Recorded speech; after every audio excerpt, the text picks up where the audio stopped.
Acabem de signar un conveni amb la Diputació de Barcelona per tal de tirar endavant l'espai agrari de la Plana del Garraf, perquè consideràvem que era un tema molt important. És una iniciativa que la Diputació ens va posar damunt la taula. Sabeu que som el municipi de la comarca del Garraf amb més superfície agrícola i aleshores pensem i penso molt fermament i amb molta convicció que el primer sector s'ha de cuidar, se l'ha de protegir i se l'ha de donar suport. I quina millor manera de fer-lo que constituint-nos com un espai agrari que ens aportarà recursos al municipi, a l'espai agrari, per tal d'això del que deia, donar suport, preservar un sector que és molt important a nivell econòmic, però també és molt important a nivell cultural i a nivell d'identitat del poble. Si alguna cosa ens caracteritza Sant Pere de Ribes és el paisatge que tenim i això és gràcies també a la feina que fa aquest sector agrari. Aquesta trentena de pagesos que tenim al nostre municipi vam constituir la taula del primer sector l'any passat i aquest és un pas més per visibilitzar aquest suport i que sigui una realitat aquest suport a la pagesia del nostre poble perquè ho necessita, perquè ho necessitem i perquè és la justícia final. Amb aquest conveni el que posem és la primera pedra per tal de poder constituir-nos com a espai agrari. Ara què farà la Diputació és donar-nos suport tècnic per fer tot el pla de gestió, que el farà l'IRTA.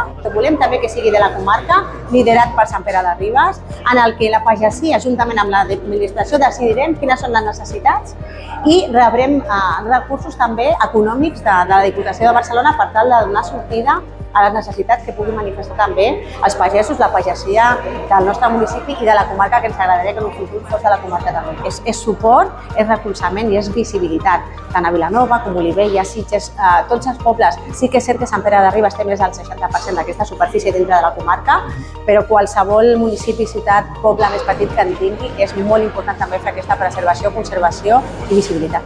Avui es fa aquesta assignatura. A partir d'ara, sobretot pel 2025, el més important és entendre que el que farem és actualitzar el pla de gestió. El pla de gestió no és més que el full de ruta, que l'estratègia que ha de seguir aquest espai agrari. I també, la segona cosa que ha de passar també durant aquest any és que això que comença a Sant Pere de Ribes sigui una taca d'oli que s'ampliï als municipis que tenim al nostre voltant, perquè a partir de tenir aquest full de ruta i d'ampliar la quantitat de municipis vinculats a l'espai agrari del Garraf, acabin arribant els recursos de la Diputació de Barcelona per desplegar aquest document de gestió. Però ens sembla rellevant que per la quantitat de territori que la comarca té Sant Pere de Ribes, tot comenci aquí.